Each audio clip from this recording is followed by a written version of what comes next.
आज कोलकाता में ममता बनर्जी ने एक महारैली का आयोजन किया, जिसमें 22 विपक्षी दलों ने देश के कोने कोने से हिस्सा लिया। इस रैली में अरविंद केजरीवाल, शरद पवार, अखिलेश यादव, अरुण शौरी, हार्दिक पटेल जैसे कई नेता एक साथ एक ही मंच पर मौजूद रहे और रैली की मेजबानी करते हुए ममता बनर्जी के तेवर कुछ अलग ही दिखाई दिए। चलिए ये समझने की कोशिश करते हैं कि आखिर विपक्ष मोदी सरकार से इतना डरा हुआ क्यों है। मोदी सरकार को हिलाने के लिए 22 अलग अलग दलों के नेताओं को एक मंच पर इकट्ठा क्यों होना पड़ा? क्या मोदी सरकार के काम से विपक्ष सहमा हुआ है?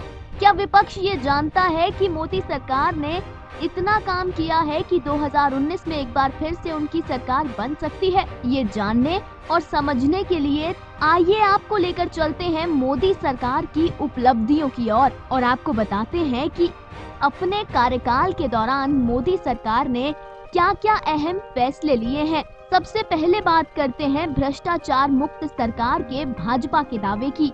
इस दावे में कहीं न कहीं भाजपा सरकार खरी उतरती हुई नजर आई है, जहां पिछली सरकार 2G स्कैम, कोयला scam, Commonwealth scam, chopper scam, Adarsh scam जैसे कई घोटालों में घिरी हुई दिखाई दे रही थी, तो वहीं प्रधानमंत्री नरेंद्र मोदी की सरकार को विपक्ष भ्रष्टाचार के मुद्दे पे घेर नहीं पाया है। हालांकि राफेल डील को लेकर अब विपक्ष ने कई अहम सवाल उठाए हैं, जिनका जवाब भाजपा ने संसद में विपक्षी दलों को दिया है।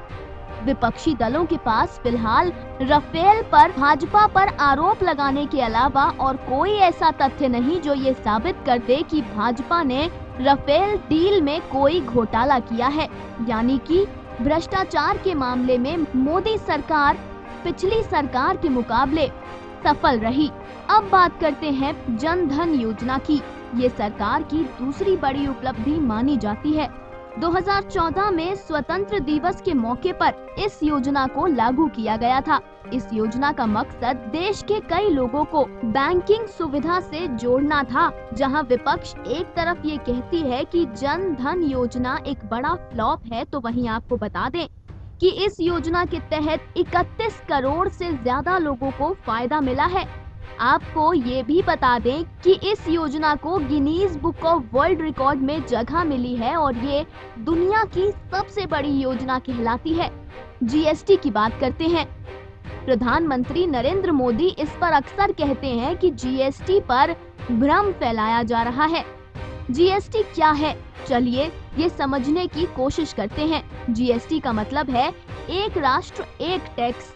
इसके चलते पूरे देश में एक ही तरह की टैक्स व्यवस्था लागू की गई है।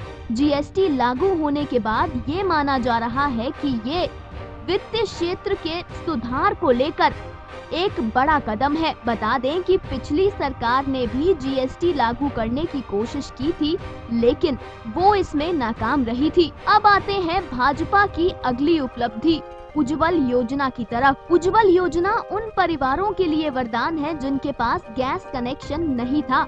इन परिवारों को एलपीजी कनेक्शन पहुंचाया गया और इसके तहत 3 करोड़ परिवारों को जमीनी स्तर पर फायदा मिला है। बात करते हैं डिजिटाइजेशन की। इंडिया को डिजिटल बनाने के लिए भाजपा सरकार ने कई सराहनीय प्रयास किए हैं, जो कि रंग भी लाए हैं। खास तौर पर बैंकिंग क्षेत्र में डिजिटाइजेशन को बढ़ावा मिला है। इसके तहत सरकार ने भीम ऐप को भी लॉन्च किया, जिसे अब कई लोग इस्तेमाल करते हैं और इस ऐप के जरिए वो एक खाते से दूसरे खाते में बेहद आसानी से मनी ट्रांसफर कर सकते हैं।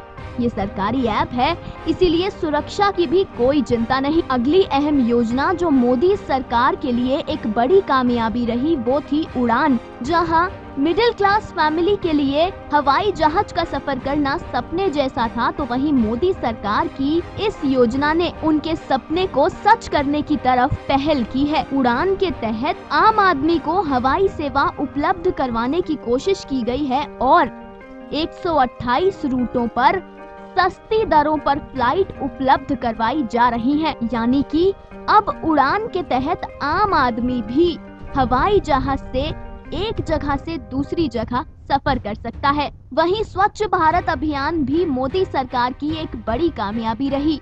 इसके तहत सरकार ने देश भर में शौचालय बनवाए गए और यही अपने आप में एक बड़ी कामयाबी है। कौशल विकास योजना की बात करें तो इस स्कीम के तहत 10वीं और 12वीं पास लोग जिन्हें नौकरियां मिलने में बेहद मुश्किल होती है, उन्हें स्किल प्रदान की जा रही है, कौशल दिया जा रहा है ताकि उन्हें नौकरी मिल सके और उनकी जिंदगी आसानी से चल सके। इस योजना के तहत 2020 तक सरकार ने करोड़ों युवाओं को कौशल प्रदान करने का बीड़ा उठाया है। अगली अहम योजना जो सरकार की बड़ी उपलब्धि रही वो है मुद्रा योजना।